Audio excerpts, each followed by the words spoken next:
নমস্কার।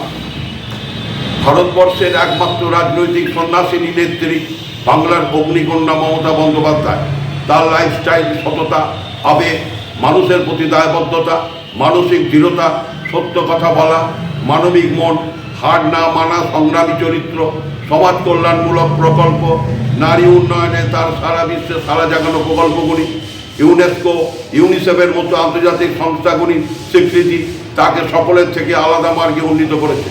সারা বিশ্বে 4টে উন্নয়নশীল দেশের বাঙালি বুদ্ধিজীবীরা ও সকল হাই কর্পোরেট ব্যক্তিরা এরা সকলে মিলে অসলোতে নোবেল অ্যাওয়ার্ড সিলেকশন কমিটিতে আহ্বান রেখেছেন শান্তি ও নারী উন্নয়নে তার ভূমিকার জন্য তাকে যেন নোবেল পুরস্কারের জন্য বিবেচনায় রাখা হয়।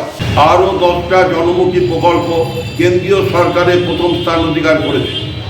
মমতা ব্যানার্জি 94টা জনমুখী প্রকল্প সার্ক নেশন কান্ট্রি রাষ্ট্রনেতারা তাদের দেশের মোড়কে চালু করার চেষ্টা করছে। ইউনিসেফ এই প্রকল্পগুলি আফ্রিকান কন্টিনেন্টে ভারতের থেকে অনুন্নত দেশগুলিতে নারী উন্নয়নে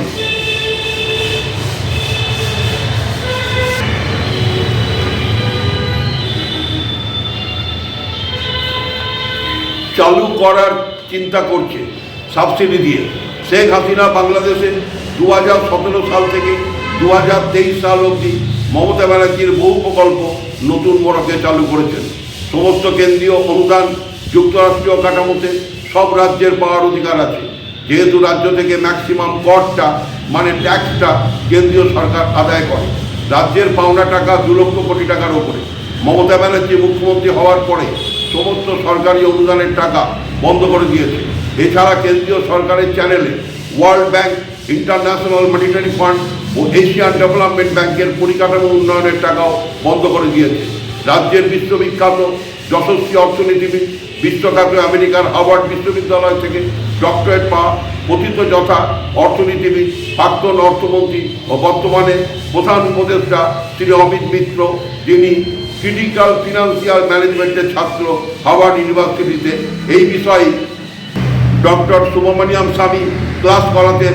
একটা দেশ ও রাজ্য যখন বিরাট অর্থনৈতিক বিপর্যয়ের মধ্যে পড়ে তখন সেটা থেকে বাঁচতে রাজ্যের রেভিনিউ আর্নিং বিভিন্ন এভিনিউ দিয়ে বাড়িয়ে নেবার যে থিওরির কথা বলতেন, আমি সেই থিওরি পশ্চিমবঙ্গে প্রয়োগ করে সাফল্য পেয়েছি। আজ রাজ্যের 94টা জনমুখী প্রকল্প সাফল্যের সঙ্গে সুন্দরভাবে পরিচালিত হচ্ছে। 1978 সাল থেকে রাজ্যের ডবল ইঞ্জিন সরকার মানে কংগ্রেস দল পরিচালিত সেন্ট্রাল গভর্নমেন্ট রাজ্যের লেফট ফ্রন্ট মিনিস্ট্রিকে political blood, administrative blood, financial blood সবই রাজ্যের কংগ্রেস দলকে উপেক্ষা করে দিয়েছে। রাজ্যের পুরো দলটাই অবহেলিত, লাঞ্ছিত এবং কংগ্রেস দলটা অবহেলিত, লাঞ্ছিত, নিপীড়িত, বঞ্চিত থেকে গেছে। এই সুযোগে বামপন্থী সরকার 34 বছরে রাজ্যের কংগ্রেস দলের জাতীয়তাবাদী কর্মী সমর্থকদের প্রায় সংখ্যাটা 55,000-এর বেশি, আপনারা নেট সার্চ করলেই দেখতে পাবেন, খুন করেছে। রাজ্যের ফ্যাসিস্ট সরকার তার পুলিশ 75% ঘটনার এফআইআর করেনি।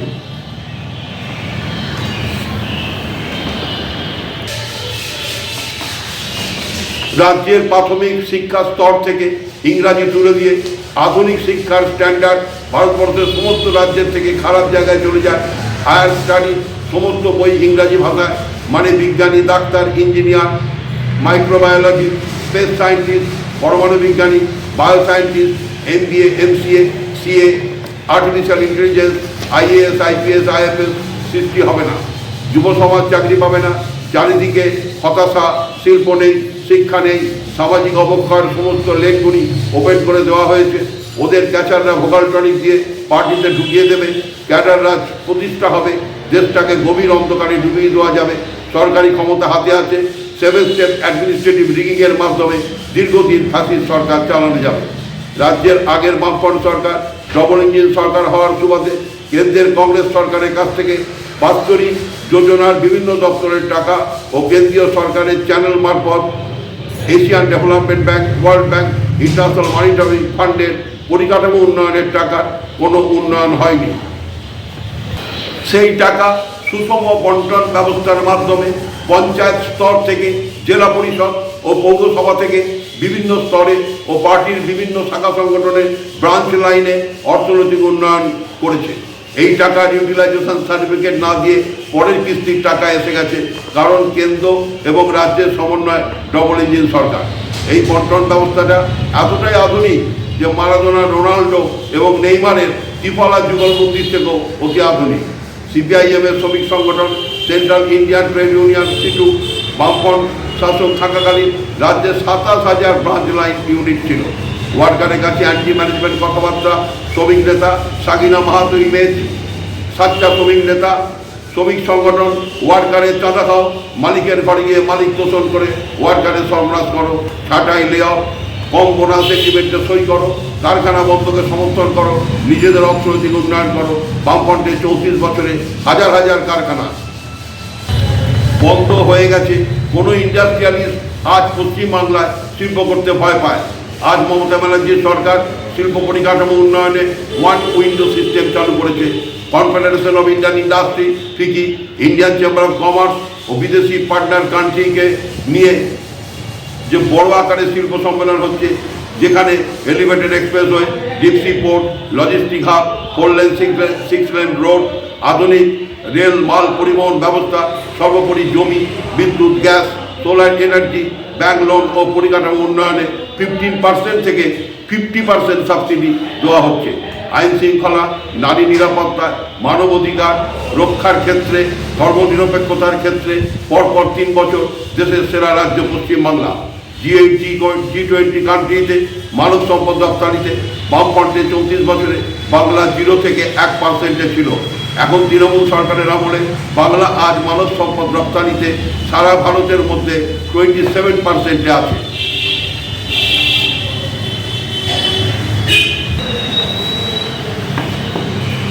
মাননীয় মুখ্যমন্ত্রী মমতা বন্দ্যোপাধ্যায়ের হাত ধরেই সর্বধর্ম সমন্বয়ের কেন্দ্রবিন্দু হয়ে উঠেছে বাংলা। নিজের ধর্মের প্রতি বিশ্বাস, অন্য সব ধর্মের প্রতি শ্রদ্ধাশীল জাতীয় নেত্রীর নাম অগ্নিকন্যা ও প্রতিবাদের সিম্বল মমতা বন্দ্যোপাধ্যায়। লক্ষ্মীর ভাণ্ডার থেকে ছাত্রসাথী 2026 এও বাংলার ভরসা দিদি। সমস্ত নারীরা এবং সংখ্যালঘু মহিলারা দেশের 1 নম্বর নিরাপদ রাজ্য হলো পশ্চিমবাংলা। এটা হলুদ সাংবাদিকতা নয়, এটা বাস্তব সত্য কথা। পশ্চিমবাংলার সমস্ত অবাঙালিরা, গুজরাটি, উত্তরপ্রদেশ, বিহার ও ঝাড়খণ্ডের মানুষেরা বলছেন দিদি আমাদের ভালো রেখেছেন, তাই বিজেপিকে চাই না। পশ্চিমবাংলার উপকার মুখ্যমন্ত্রী মমতা ব্যানার্জির নির্দেশে তৃণমূল কংগ্রেসের রাজ্যসভার সদস্য ঋতব্রত বন্দ্যোপাধ্যায় 1 বৈশাখটাকে পশ্চিমবঙ্গ প্রতিষ্ঠা দিবস হিসাবে স্বীকৃতি দেওয়া হোক জোরালো আবেদন রেখেছেন রাজ্যসভায়। পশ্চিমবাংলার সমস্ত রাজনৈতিক দলে মমতা ব্যানার্জির মতো সততা, সাধারণ জীবনযাত্রা, মানুষের প্রতি আবেগ, এই রাজ্যকে দেশের 1 নম্বর রাজ্যে রূপান্তরিত করার পরিকাঠামো তৈরি করা, এই রকম একটা বিকল্প নেতা ও নেত্রীর নাম বলতে পারবেন না। হুগলি উত্তরপাড়া হিনমটর ফ্যাক্টরি দীর্ঘদিন বন্ধ হয়ে গেছে। 26,000 লোক ওখানে কাজ করত এবং অনুসারী শিল্পে আরও 16,000 মানুষ ওখানে কাজ করত। শ্রীরামপুর সাব ডিভিশনে অর্থনীতিটাই শেষ হয়ে গিয়েছিল। দীর্ঘদিন সুপ্রিম কোর্টে রাজ্য সরকার আইনি দখল নেওয়ার মামলা করে, মামলার রায় রাজ্য সরকারের পক্ষে যায়। রাজ্য সরকারের শিল্প সংস্থা West Bengal industrial development corporation WBIDC 335 acre জমি অধিগ্রহণ করে। এই জমিতে RGSG এন্টারপ্রাইজের MD এবং CEO সঞ্জীব গোয়েঙ্কা 12,000 কোটি টাকা ব্যয় অত্যাধুনিক ভারতের প্রথম 5,000 megawatt battery storage facility centre তৈরি হবে এই জমিতে। এই ফ্যাক্টরি করার জন্য RGSG গোষ্ঠীর কর্ণধার সঞ্জীব গোয়েঙ্কাকে হিনমটরের জমি প্রতিশ্রুতি দিলেন মুখ্যমন্ত্রী মমতা বন্দ্যোপাধ্যায়। এখানে প্রচুর মানুষের কর্মসংস্থান হবে। শ্রীরামপুর সাব ডিভিশনের অর্থনীতির চিত্রটাই বদলে যাবে।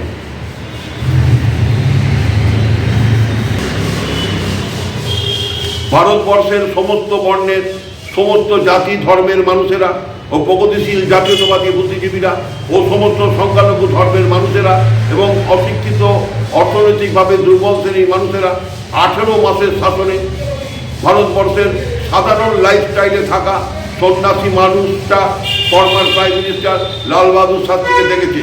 ওই ফরম্যাটে সারা জীবন সাধারণ লাইফস্টাইলে থাকা হাওয়াই চপ্পল পরিহিত বাংলার সর্বজন শ্রদ্ধায়া প্রতিবাদের সিম্বল অগ্নিকন্যা সন্ন্যাসিনী মুখ্যমন্ত্রী মমতা ব্যানার্জির মধ্যে বিশ্ববরেণ্য নেত্রী ভারতের প্রাক্তন প্রধানমন্ত্রী ইন্দিরা গান্ধীর মতো সাহস, জেদ, উন্নত রাজনৈতিক মারপ্যাচ, কূটনৈতিক বুদ্ধি, মানুষকে সম্মোহিত করার ও আধুনিক উন্নত উন্নয়নের ভাবনা দেখতে পাওয়া যায়।